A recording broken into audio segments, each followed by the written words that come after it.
할렐루야. 자, 오늘 하나님 말씀 요한복음 4장 23절 24절로 바꿔라.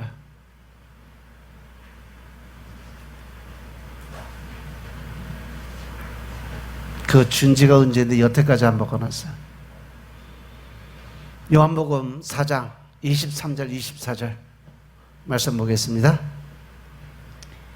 아버지께 참으로 예배하는 자들은 신령과 진정으로 예배할 때가 오나니 곧 이때라. 아버지께서는 이렇게 자기에게 예배하는 자들을 찾으시느니라. 하나님은 영이시니 예배하는 자가 신령과 진정으로 예배할지니라. 아멘. 할렐루야. 할렐루야. 하나님이 조금 아까 별안간 말씀을 바꾸셨어. 이사야 말씀에서 요한복음으로. 그래서 또 하나님이 하실 말씀이 있나 보다. 그래서 바꿨어. 우리 하나님 참 좋으신 하나님이십니다. 아멘.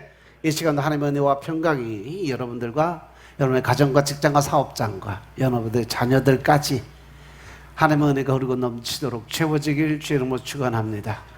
아멘. 자, 우리 따라 합니다. 나는 예수님 안에서 모든 사람들을 이해하고 용서하고 사랑하겠습니다. 자, 우리 옆 사람과 같이 인사합니다. 제가 먼저 낮아지겠습니다. 제가 먼저 섬겨드리겠습니다. 제가 먼저 사랑하겠습니다. 할렐루야. 이 시간도 하나님께 영광 올려드리는 귀한 시간 되시길 주의 이름으로 축원합니다. 아멘. 오늘은 요한복음 4장 23, 24절 말씀 가지고 하나님을 찾으시는 예배자, 하나님이 찾으시는 예배자. 자, 우리 따라합니다. 하나님이 찾으시는 예배자, 하나님이 찾으시는 예배자. 아멘. 과연 하나님이 찾으시는 예배자는 누굴까? 오늘 본문의 말씀 보니까 아버지께서는 참으로 예배하는 자들을 신령과 진정으로 예배할 때가 오나니 곧 이때라. 아버지께서는 이렇게 자기에게 예배하는 자들을 찾으시느니라. 어떠한 자? 신령과 진정으로 예배를 드리는 자. 아멘. 근데 오늘날 예배가 직면한 가장 큰 문제는 뭐냐면, 예배를 통해서 예배를 드리는 자들이 자기의 죄성을 깨닫지 못한다는 거죠. 그냥 하나님의 말씀으로 듣고 이거는 누구, 이거는 누구, 이거는 누구, 그냥 자기의 어떠한 죄성을 깨닫고 깨우치는 것이 아니라 다른 사람들의 죄성을 들여다보는 그러한 도구로 사용하고 있다는 거예요. 이것은 우리의 예배가 성령 안에서 드려지지 못하고 있다는 결정적인 증거가 된다. 즉, 내 안에 성령님이 계시면 성령님은 누구부터? 나부터 돌아오게 만들어요. 나부터 돌아보게 만들고, 나부터 지은 죄를 고백하게 만들고, 나부터 죄성에 대한 깨달음을 먼저 주신다는 거죠. 그런데 내가 성령님이 계시지 않으면 나보다는 늘 남의 허물을 먼저 쳐다보고 또 남의 죄성을 먼저 끄집어내는 습관적 버릇이 있어요. 그게 누구냐? 바로 사단 마귀의 종이 되었을 때 하는 짓이에요. 예배자들이 예배 가운데서 죄를 깨닫지 못하면 그만큼 하나님의 은총에 대한 어떤 갈망도 또 갈증도 없이 형식적으로 드리는 예배자, 즉 종교인이 될 수밖에 없다는 거예요. 하나님께 예배 드리는 신령과 진정의 마음을 갖고 드리는 예배가 바로 신앙인의 모습이라면, 형식적으로 그저 나는 여기서 앉아 시간만 때우는 그러한 자리에 서 있으면 그거는 종교인에 불과하다는 겁니다. 우리가 성령님이 예배 가운데 함께 하시는 이 거룩하신 하나님의 임재가 내게 임했을 때 거기에는 내 자아에 대한 자각이 있어요. 스스로 나의 죄성, 내가 잘못한 거, 나의 허물, 또 남들에게 피해주고 남들에게 거짓을 하고 또 더 나아가서 남들을 힘들고 어렵게 괴롭게 만들었던 일, 그러한 것들이 먼저 생각나게 해서 그것들을 먼저 회개할 수 있는 그러한 자각하는 마음, 나 자신을 돌아볼 수 있는, 자신을 점검하고 죄를 자각함으로 하나님께 회개를 드릴 수 있는 역사가 일어나야 된다. 사도행전에 보면 성질이 급하고 더 나아가서 또 예수님을 3번씩이나 부인을 하고 예수님 십자가에 달려 돌아가셨을 때 그렇게 부인하고 돌아갔던 베드로가 마가다락방에서 성령의 임재를 받고 성령의 세례를 받고 나니까 그 안에 뭐가 생겼어요? 담대함이 생겼어요.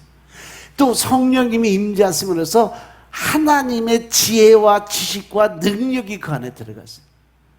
그래서 생전 고기만 잡고 어부생활하던 하나님에 대해서 전혀 모르고 있던 베드로가 구약에서부터 구약의 그 말씀을 전체적으로 달달달달, 그리고 예수님이 이 땅에 오시고 또 그들이 예수님이 십자가 못 박혀 죽으신 그 그리스도가 바로 메시아라는 걸 증거하는 증거자가 됐잖아요. 그죠? 바로 성령님의 임재가 내 안에, 즉 내가 성령의 세례를 받았을 때는 하나님의 영이 내 안에 들어오기 때문에 우리는 내가 모르던, 내가 알지 못하고 깨닫지 못했던, 기억하지 못했던 모든 것들을 기억나게 해주시고 알게 해주시고 깨우쳐 주심으로써 증거할 수 있는 능력자가 되게 만들어주신 분이 누구다? 성령 하나님이시다. 그래서 나 자신을 점검하며 내 죄를 먼저 회개드리고, 그 베드로의 설교를 통해서 많은 그 유대인들이 먼저 뭐라고 얘기를 했어요? 내가 어찌할꼬, 어떻게 해야 내 죄를 사함받을 수 있을까? 내가 어떻게 해야 구원을 받을 수 있을까? 그럴 때 주 예수를 믿어라 말씀을 선포하고 그 뒤에 3,000명이나 회개하고 돌아오는 역사가 일어났음을 믿으시기 바랍니다. 또한 우리가 구약의 제사를 한번 돌아보세요. 제물인 짐승 위에 손을 얹고 기도를 드릴 때 제사장의 선언을 통해서 제사 드리는 자의 죄가 전부 그 동물한테 넘어가요.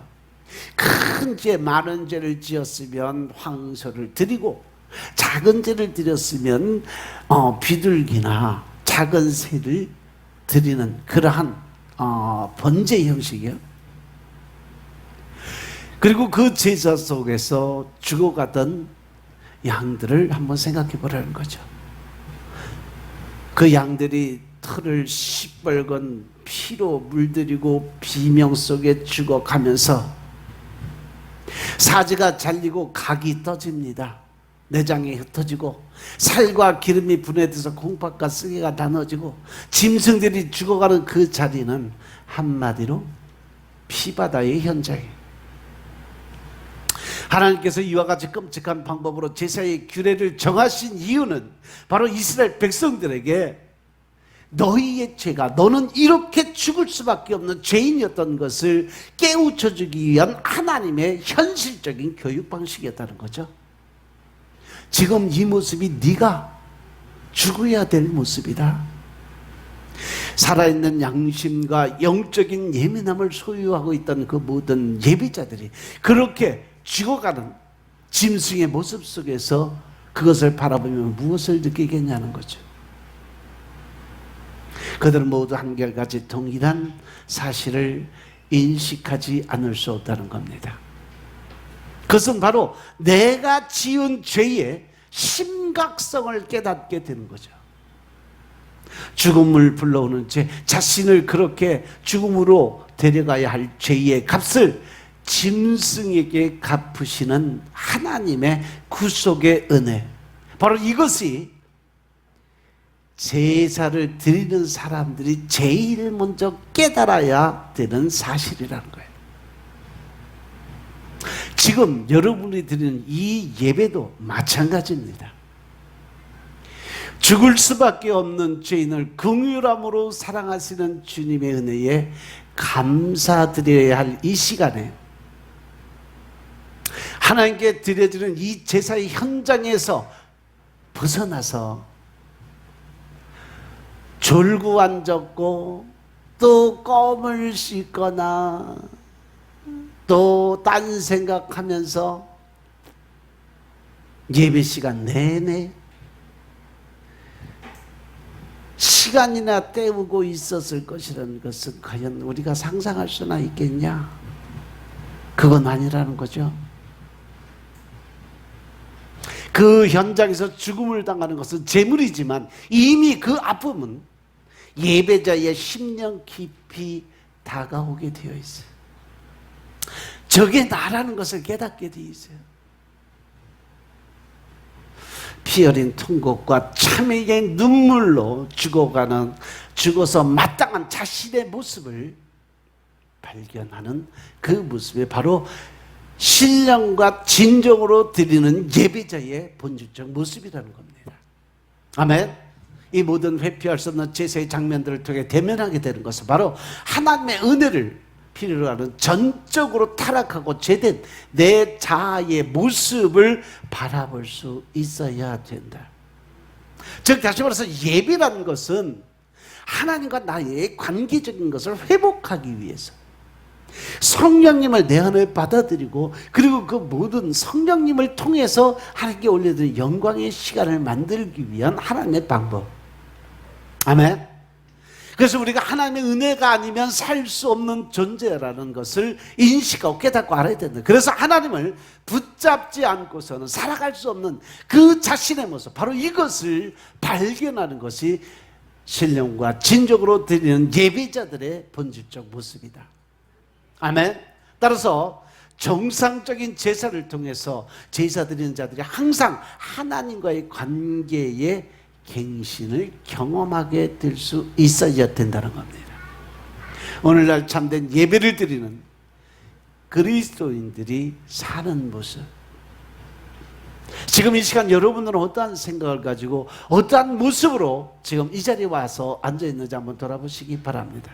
나는 얼마나 말씀을 사모하고 오늘 하나님 만나기를 얼마나 갈구하고 하나님의 음성 듣기를 얼마나 간구하면서 이 자리에 나와 앉아있는지 한번 돌아보시기 바랍니다. 우리가 흔히 보면 백화점 앞에 사람들이 제일 많이 모일 때가 언제요? 세일 30%, 50%, 어떤 때는 막 90%까지 막 때려. 왜? 사람들 끌어모으려고. 개점 시간이 10시다라고 이야기를 했는데 새벽 6시부터 줄 서요. 아주 자리 잡으려고 아주 인생 결단하고 덤벼드는 사람들 엄청나게 많아요. 자리 싸움 하는데 엄청나요. 왜?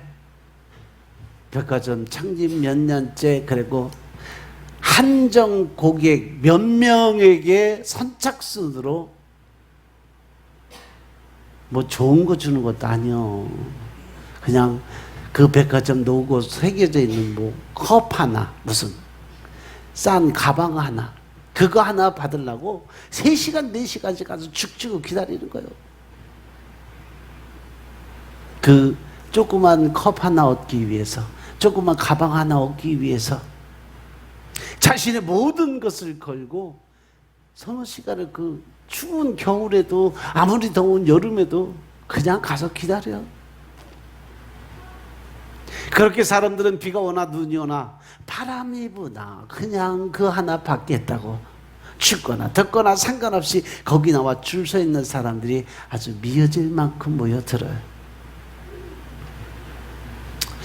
이렇게 물건을 조금만 싼 값에만 팔아도 이른 아침 백화점에 나와 문 열기를 기다리는 사람들의 열심을 오늘날 예배를 사모하는 여러분들이 좀 닮아갔으면 좋겠다는 얘기지, 내 얘기는. 응? 아, 예배 시간이 다가오는데 이거 누가 먼저 와서 저 앞자리에 앉으면 어떻게 하나.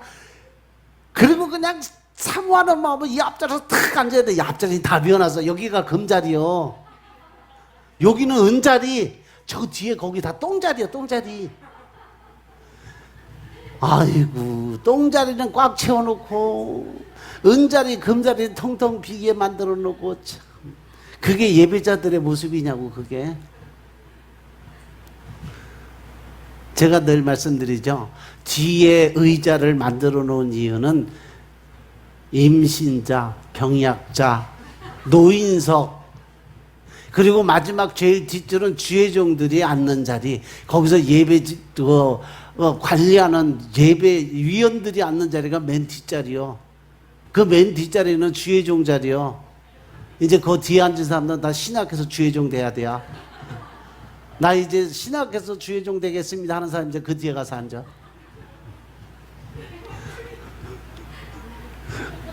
저 세 사람 있네, 세 사람. 주의종 될 사람 세 사람들이 있네, 저 뒤에. 아니, 금자리 여기 다 놔두고 왜 그 뒤에 가서 다 앉아? 아이고. 백화점에 문 연다고 선물 좋은 거 준다 그러면 아마 한 300명만 준다 그러면 그 안에 들라고 아마 진짜 새벽 6시부터 가고 줄 서고 앉았고 가방 갖다 놓고 자리 챙기고 난리 날 거요, 아주.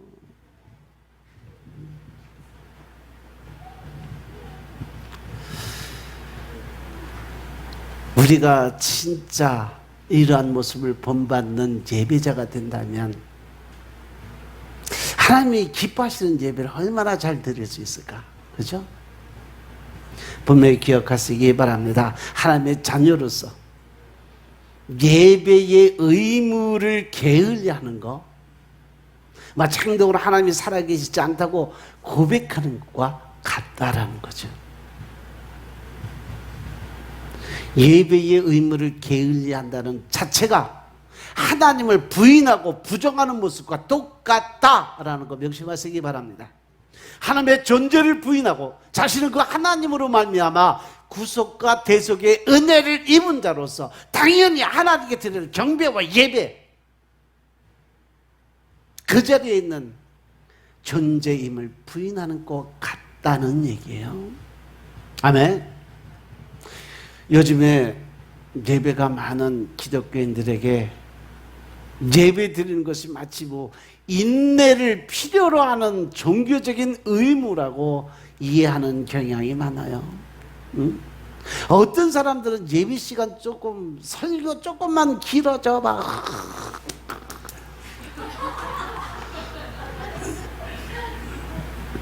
뒤에 서서 그냥 목사 뭐요? 사도행전 봐봐요. 사도행전 보면 사도 바울이 베드로가 한 번 설교하면요 보통 12시간, 18시간 두기고가 창문에서 졸다 떨어져 죽을 만큼 하루 반나절 설교했어요, 그때. 그래도 꼼짝 않고 이거 하는 사람 하나도 없어. 그때는 창문에서 떨어져 죽는 한이 있어도 그저 말씀 은혜 사모하면서 살아갔어. 아유, 나는 그때가 그리워. 언제나 우리 성도들도 예배에 대한 사모가 그렇게 깊어질까. 그냥 목사님 예배 설교가 너무 짧아요, 좀 길게 해주세요, 이 소리 하는 사람 하나도 없어. 아주 좀 설교 좀 길게 해주세요. 좀 누가 그런 사람 없나? 또 그렇게 예배에 대해 강박관념 가지고 있는 사람들, 예배를 견디는 방법도 여러 가지요. 예배를 견디는 게 아니라 설교를 견디는 거죠. 설교 시간 견디기. 그 형태를 보면 그냥 멀거니 앉아서 앞으로 쳐다봐. 근데 여기는 나가 있어 저기. 다 보여. 중요한 건 그냥 강단만 의식하고 살아가는 생각파. 두 번째, 졸면서 예배 드리는 수면파. 예배를 드리는 것 같은데 가만히 보면 아주 설교 시작할 때부터 끝날 때까지 어쩜 그렇게 시간도 잘 지키는지 몰라. 성경봉도 끝나고 이제 막 기도 끝나고 설교 딱 들어가면 눈 감고 자. 그리고 설교 딱 끝나서 아멘과 동시에 눈 떠. 기가 막혀요. 그 시간은 아주 어쩜 그렇게 잘 지키는지 몰라. 아예 어떤 사람은 그냥 엎어져서 자는 사람이 있어 처음부터. 그리고 세 번째 누구냐? 늘 시기 쳐다보면서 시간 전략파. 어떻게 하면 시간을 조금 더 전략해서 나 뭐도 해야 되고 뭐도 해야 되고 여기 빨리 예배가 끝나야 뭐 나가서 뭐를 하고 뭐도 하고 나 오늘 바쁜데 뭐하러 예배를 드리러 와. 빨리 볼일 보러 가지. 응?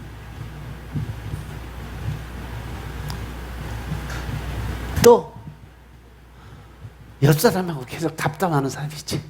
또 그거 하다 걸리면 눈치 보이면 옆에서 뭐해? 써갖고서 쪽지로 계속. 나중에 보면 주부가 시커매. 둘이 떠든 얘기가.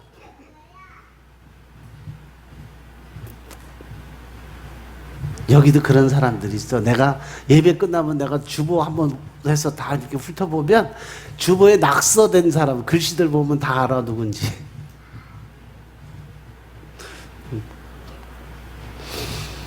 그리고 늘 예배 끝나고 나면 모여서 뭐 회의한다고 그냥 없는 모임 만들어서 계속 압박하는 회의파.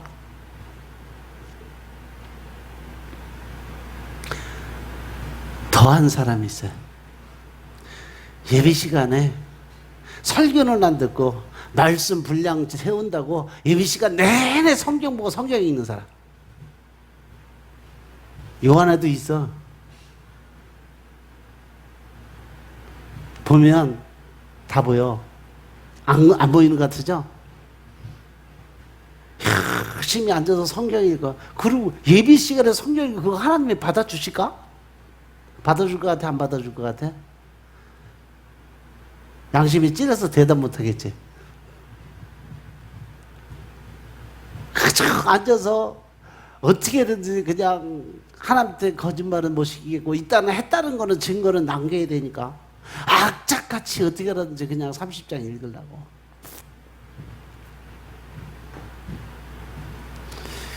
그리고 그것도 안 나는 사람 뭐 하냐? 예배 시간에 오자 찾는 거야. 주보에 긁었고 띄어쓰기 잘했나 못했나 받침을 제대로 썼나 안 썼나 그거 다 바라보고 체크하는 수정파. 교정하고 수정하는 사람들. 과연 이렇게 드리는 예배를 하나님이 받으시겠냐는 거죠.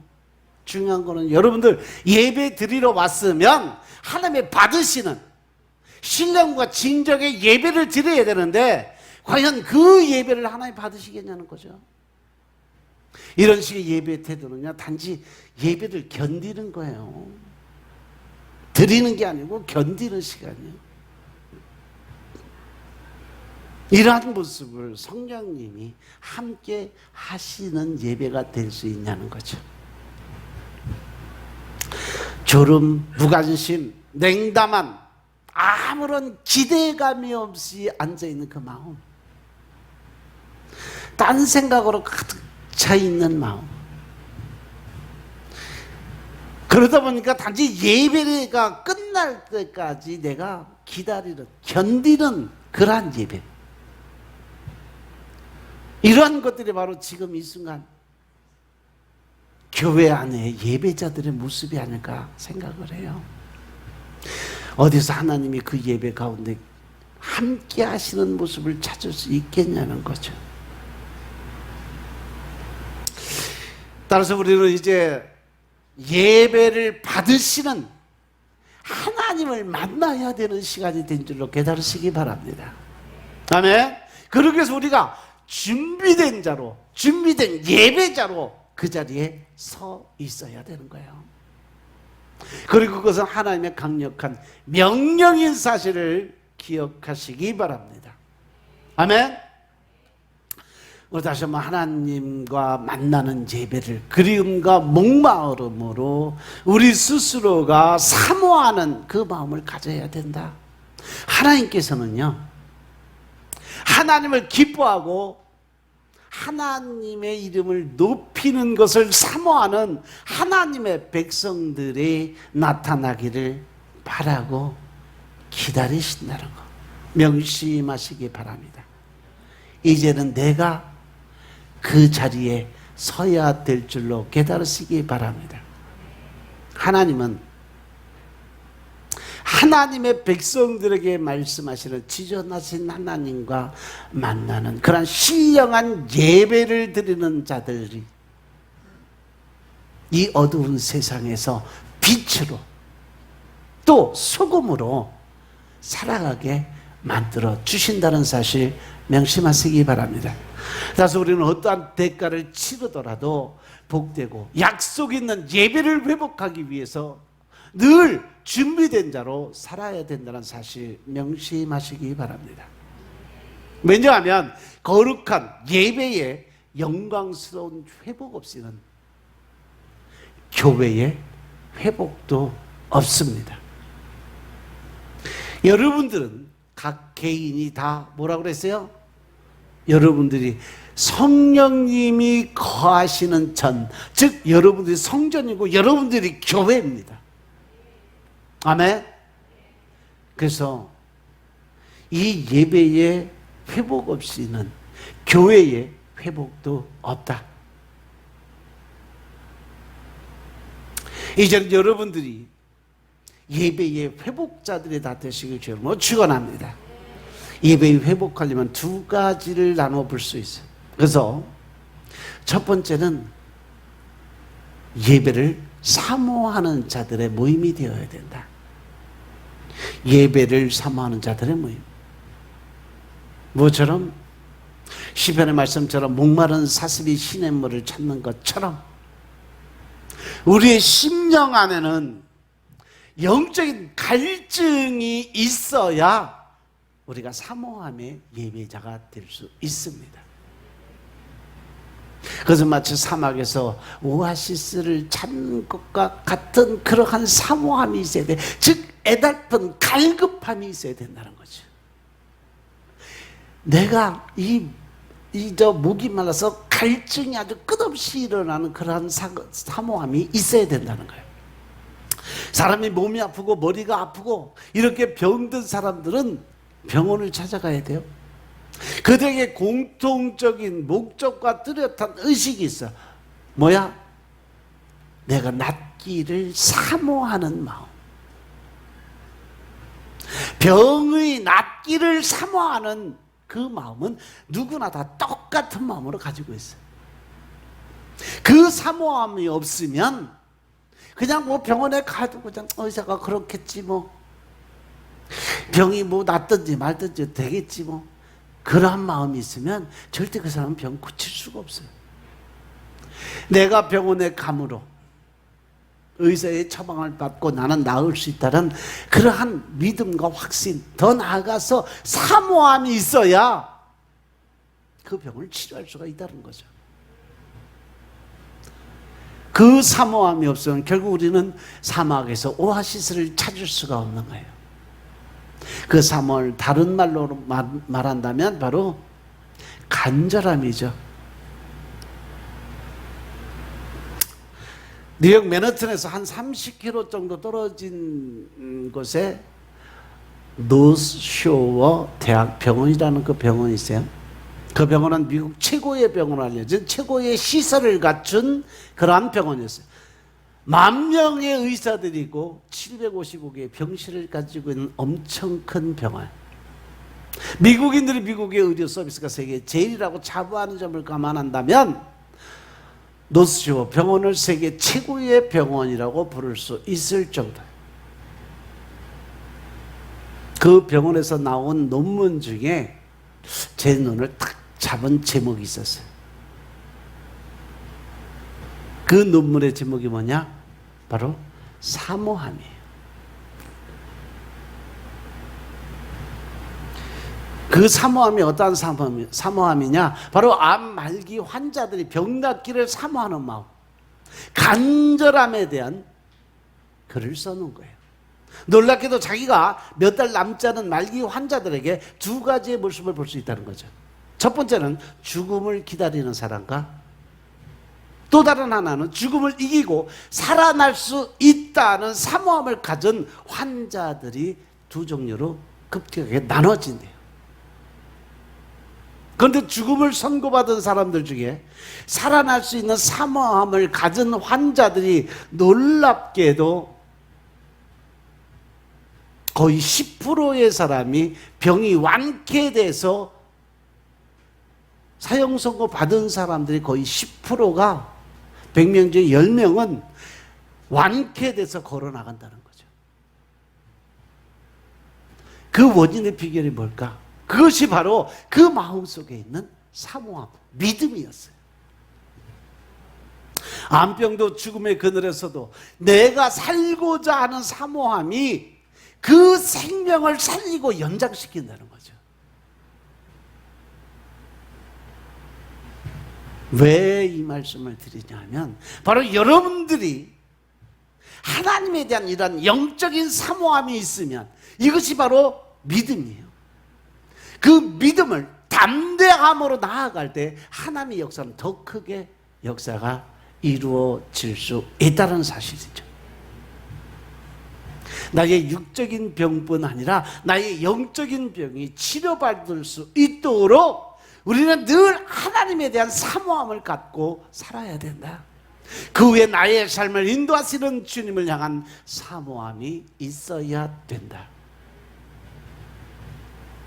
내가 하나님을 믿고 그 뜻에 따라 순종하고 삶으로 인해서 내가 치료받을 수 있다는 확신을 가졌을 때 하나님은 놀라운 영적인 능력이 나타나게 해주신다는 것이죠. 그 하나님에 대한 사모함, 하나님에 대한 그 믿음이 나를 살릴 수 있다는 거죠. 그 사모함이 결국 나를 모든 병마에서 건져낼 수 있다는 사실이죠. 그리고 그러한 믿음의 사모함이 나의 인생을 완전히 바꿀 수 있는 계기가 될 수 있다는 사실 명심하시기 바랍니다.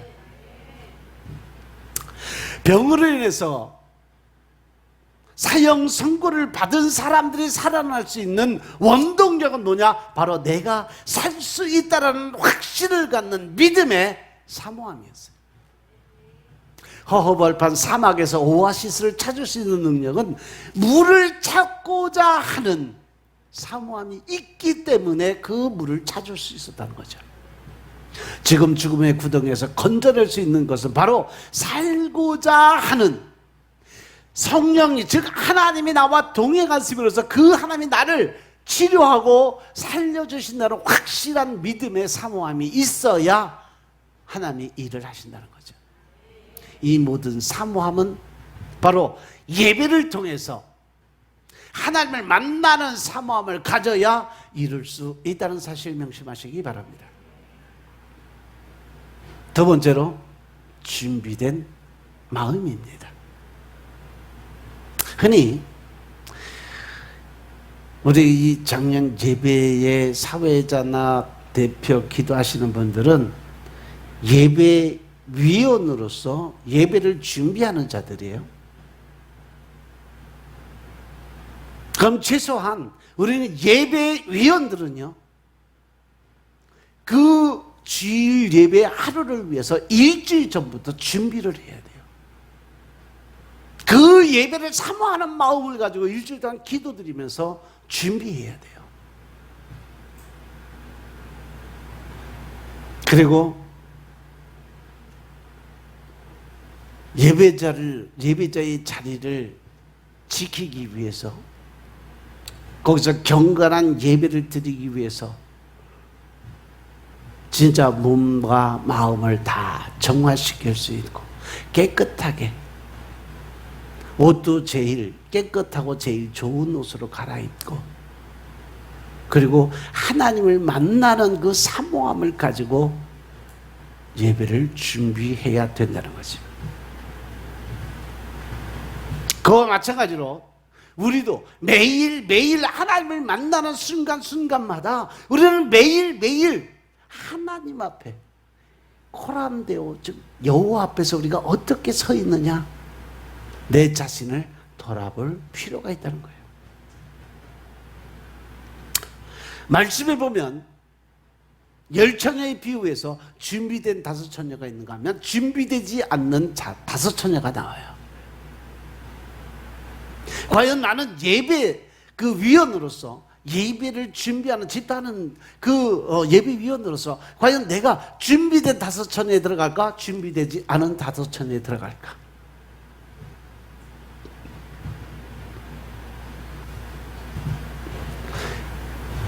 그들은 자기를 해야 하고 마땅히 준비해야 할 일들을 하지 않는 사람들. 그것이 준비되지 않는 5처녀의 비유의 말씀이에요. 그 말씀의 핵심은 준비되지 않는 자들은 남편을 만날 수 없다라는 사실이죠. 명심하시기 바랍니다. 특별히 예배위원들은요 절대 예배를 빠지면 안 돼요. 절대로 이거는 철칙입니다. 그리고 교회의 장들이죠. 다 예배위원 안에 속한 자들입니다. 교회에서 책무를 맡고 있는 모든 사람들. 그들은 늘 준비된 예배자의 모습으로 서 있어야 된다는 거죠. 믿으시면 아멘. 믿으시면 아멘 합시다. 세상의 법칙도 그래요. 여러분들 어떠한 일에 시험을 보고 그 시험을 통과하기 위해서 우리는 뭘 해야 돼요? 시험 준비를 해야 돼요.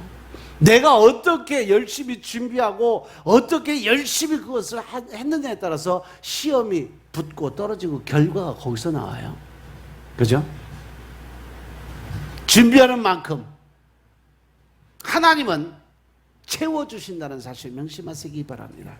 즉 심은 대로 거두시게 하는 것이 바로 하늘나라의 법칙이다. 하늘나라의 법칙은 심고 거두는 법칙이에요.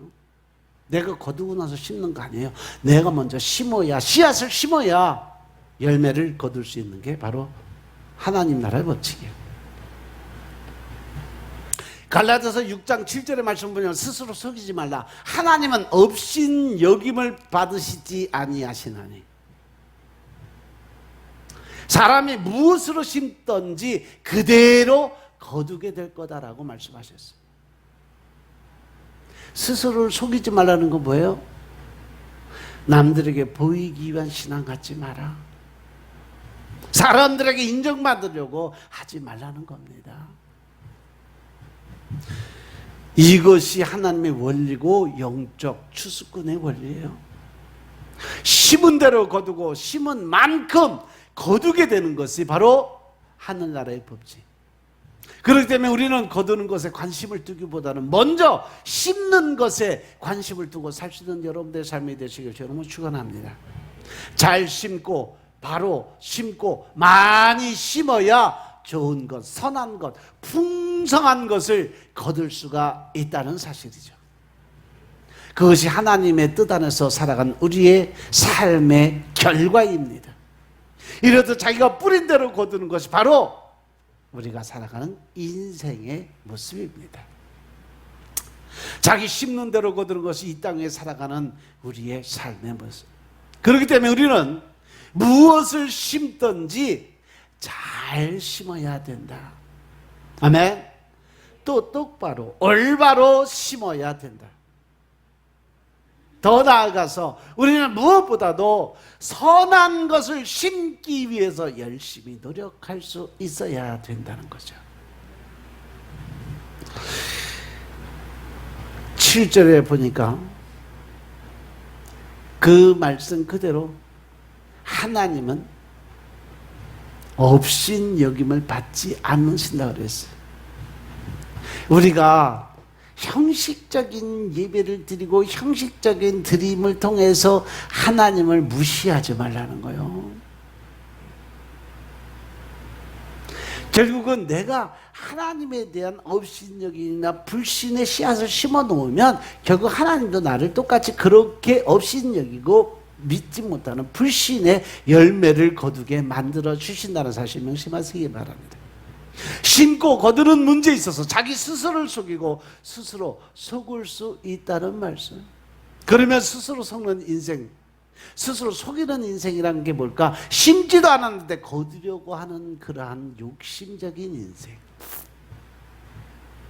하나님 앞에 심지도 않고 열매 거두기를 위해서 주여 주시옵소서 아무리 소리 지르고 간절하게 외쳐봐.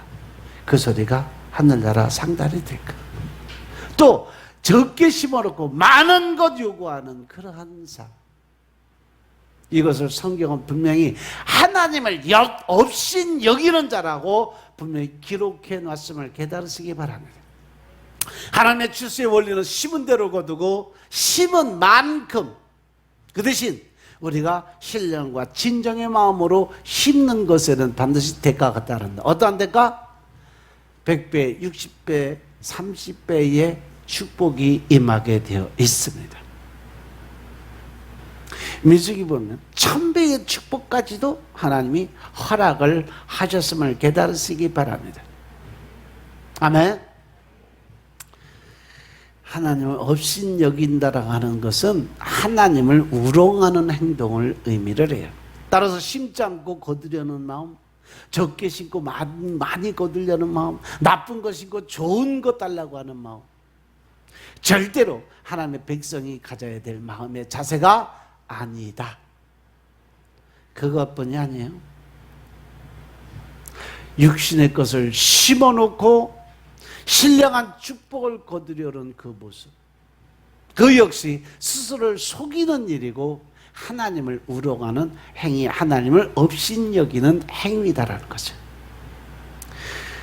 성경 하나님의 말씀 안에 절대 불변의 축복의 원리, 그것은 뭐냐? 바로 심는 대로 거둔다는 사실 명심하시기 바랍니다. 나쁜 습관을 심어놓고 좋은 성품을 가질 수 없어요. 거짓을 심어놓고 진실의 열매를 구하는 것, 게으름 심어놓고 성공의 열매를 바라는 것, 더 나아가서 무절제한 생활을 심고 경건한 인생을 거둘 수가 없다는 겁니다. 미움을 심어놓고 사랑을 갈구하는 것, 배신을 심어놓고 충성을 바라는 것, 분노를 심어놓고 평안을 바라는 것, 이 자체가 바로 하나님에 대한 업신여김이다.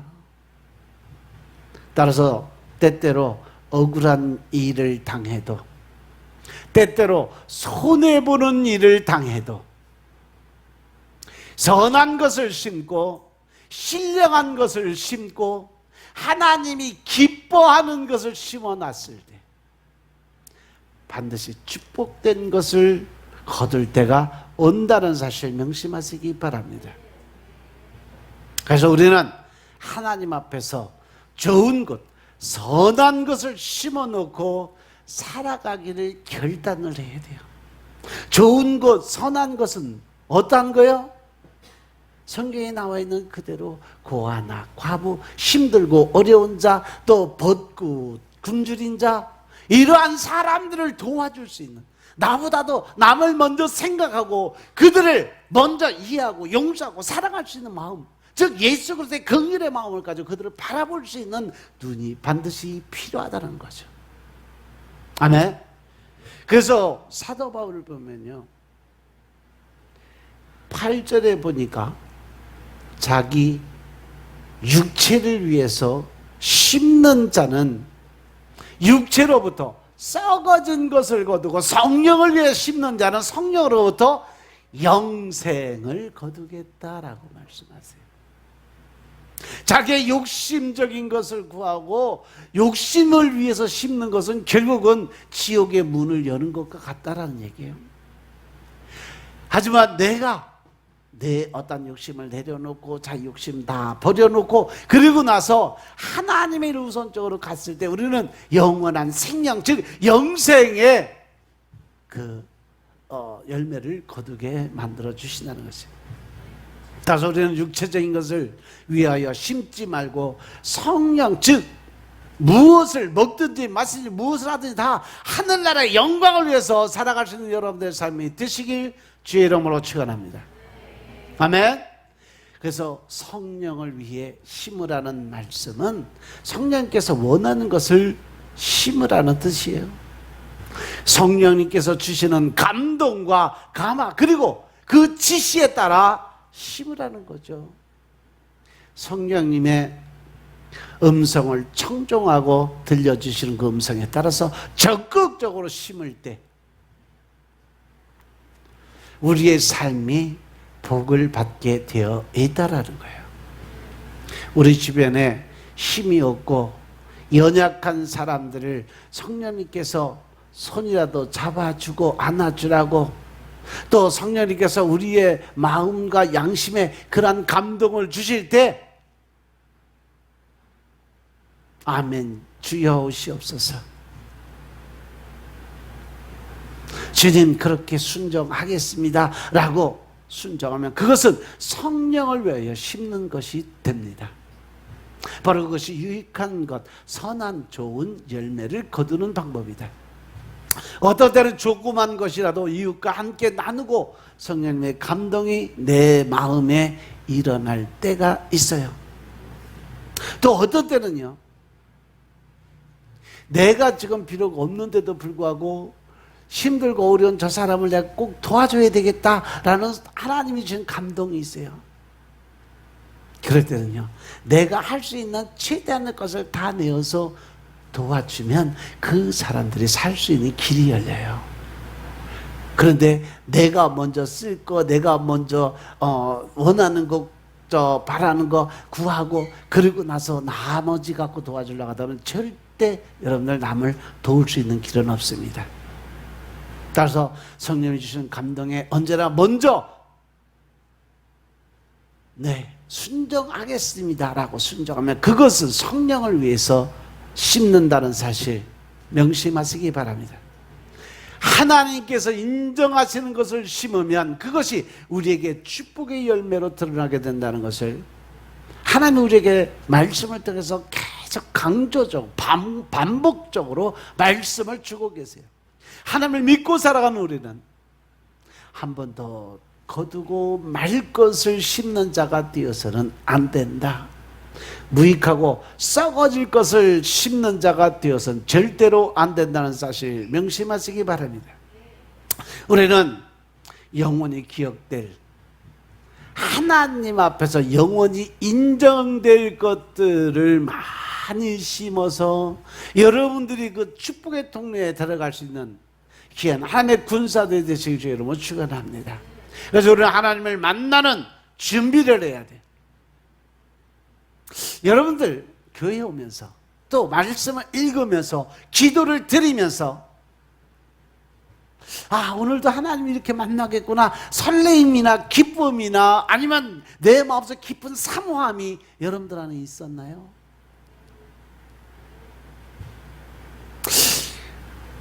어렸을 때 뭐 수학여행을 가든 아니면 뭐 멀리 소풍을 가든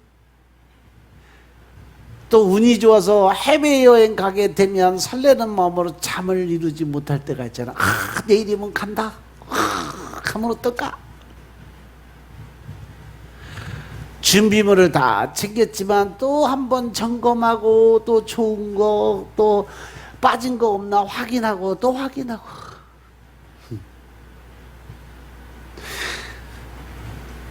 또 남들한테 잘 보이려고 또 학교 다닐 때 또 옷 그냥 칼같이 탁 데려놓고 그죠? 이러한 준비하는 과정이 필요한데 나는 예배를 위해서 어떻게 준비하고 있나 돌아보시란 얘기죠. 강단에서 목사는 매일 제일 좋은 옷, 깨끗한 옷 잘 다려 입고 거룩한 하나님의 자리에 거룩한 모습으로 있어야 된다고 늘 강조하는데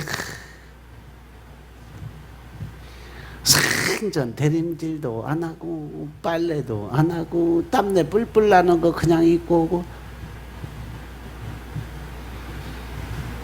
여러분들 제사장의 예복만 그 예복이 아니에요. 여러분들 예배 자리에 나올 때 입은 옷이 바로 그 옷이 예복입니다. 아멘 안 하냐? 근데 어떤 때 보면 쓰레빠 찍찍 끌고 반바지 입고 머리는 산발하고 하나님이 얼굴이나 알아볼란가 모르고서 그래갖고 왔는데 너 누구냐? 그러고 물어보면 어떡하려고 그래요? 응?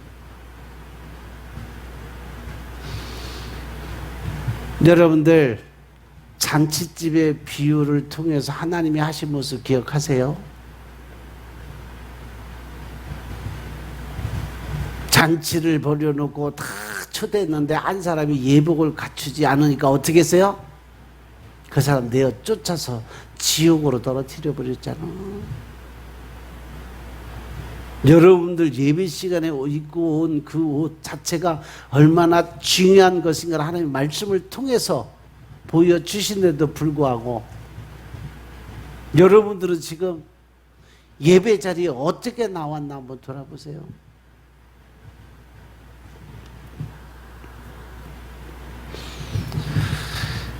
예배는 늘 준비된 예배를 드려야 된다는 사실 명심하시기 바랍니다.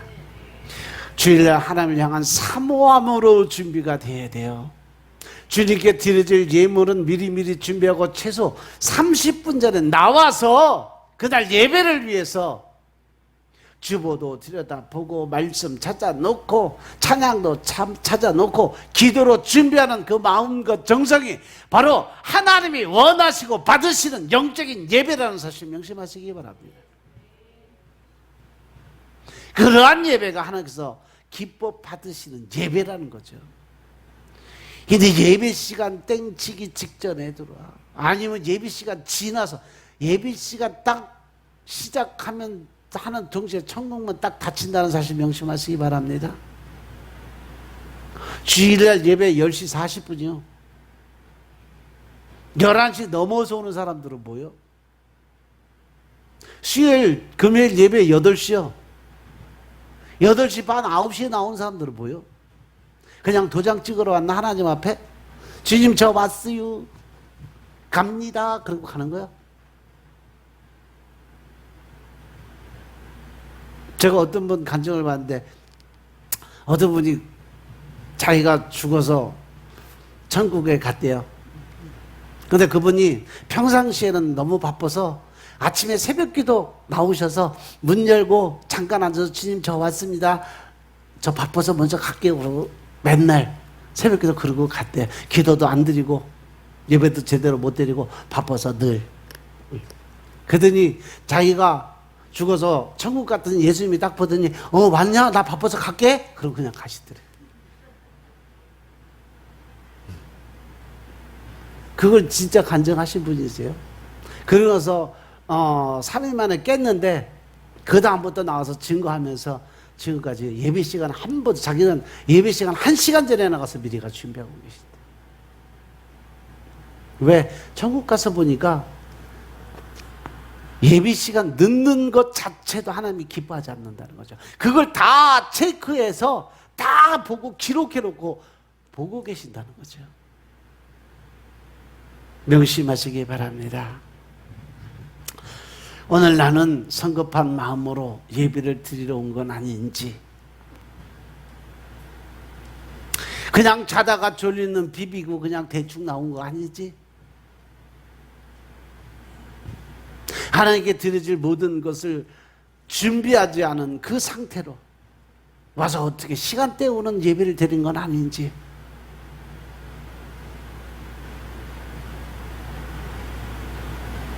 과연 우리가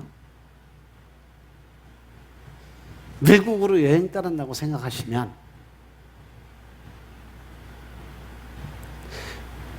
비행기 시간에 늦지 않으려고 열심히 준비하고 미리 가지 않나요? 외국 나가려면 최소한 얼마 전에 가야지 비행기 타? 네? 안 가봐서 몰라? 최소한 2시간이에요. 늦어도 2시간 전에 가야 비행기 타. 이것저것 탑승 수속하고. 근데 예비 시간에 비행기 떠난 다음에 들어오면 그 비행기 타나? 최소한 30분, 40분 전에 가야 탑승 수속할 수 있어요.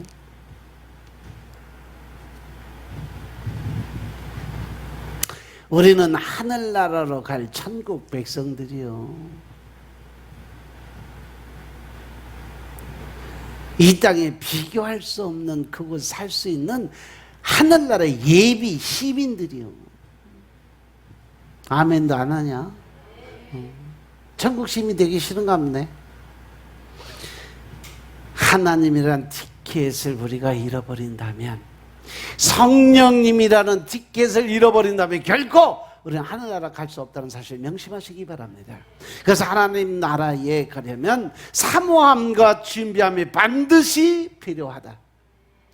비행기를 타려면 비행기 티켓팅 하는 것처럼 우리도 하늘나라 티켓팅 해야 돼요. 그것은 돈으로 지불하는 것이 아니라 사모함과 준비된 마음으로 티켓팅 할 수 있다는 사실 명심하시기 바랍니다. 하나님의 나라는요, 사모함과 준비하지 않은 영혼들이 거할 수 없는 곳입니다. 오늘 말씀을 통해서 여러분들의 예배가 회복되길 주님으로 축원합니다. 그 능력이 이제는 하나님과의 관계적 회복의 능력이 이제 여러분들한테 삶 속에서 나타내 보여지길 주님으로 축원합니다. 이제 예배의 능력을 사모하면서 예배를 통해서 하나님을 만나는 축복이 여러분들 삶에서 나타내 보여지길 주님으로 축원합니다. 아멘. 기도드리겠습니다. 아버지 하나님 감사드립니다. 오늘도 하나님이 찾으시는 예비적인 모습이 어떤 것인가를 알고 깨닫게 하시니 감사합니다. 우리 속에서 늘 신령과 진정의 마음에서 하나님의 의가 드러나게 주님이 축복하옵소서. 늘 내 안에 나는 죽고 내 안에 계신 예수님으로 살아가게 하옵소서. 그래서 우리가 신령과 진정의 마음 안에 주님이 원하시고 뜻하시고 계획하는 모든 삶들이 하나님의 의를 드러나게 하시고 영적인 권세와 능력 안에 살게 하시고 더 나아가서 하나님의 뜻을 세워가는 하나님의 군사적 역할을 감당할 수 있도록 주님이 축복하옵소서.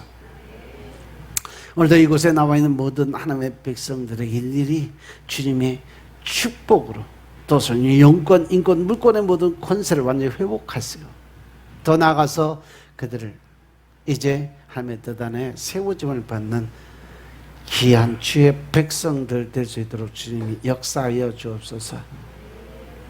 이제 모든 온전히 주님께 맡길 수 있는 하나님의 군사적 역할을 감당할 수 있도록 주님이 축복하옵소서. 모든 말씀을 우리 주 예수 그리스도의 이름으로 감사드리며 기도드렸사옵나이다. 아멘.